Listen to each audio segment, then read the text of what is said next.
Esta tragedia pasó en San Juan de la Maguana, en un sector llamado La Culata. Mire, esos muertos que hay debajo de la construcción, mire. Esos son muertos, mire, que se desplomó la construcción.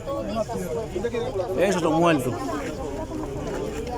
Mire cómo está el muerto aquí abajo. ¿Se ve más por ahí?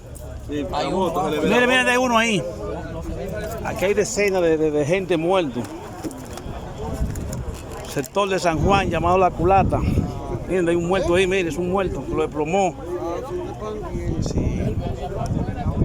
San Juan de la Maguana.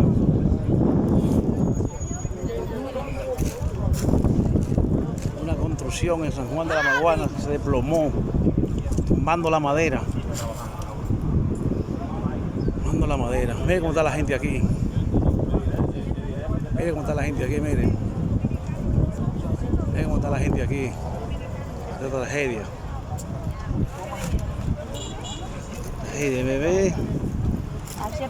La bota, la suela de la bota que se lograron. Decena de gente. Muerto, miren. Ese material no estaba apto para esa construcción. No, hay que Ese material no servía, el material no servía. No servía.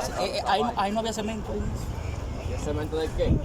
Y miren, esto fue en San Juan de la Maguana, un sector La Culata de San Juan de la Maguana. Se desplomó un plato y acabó con todo lo que estaban abajo. Quedaron, miren.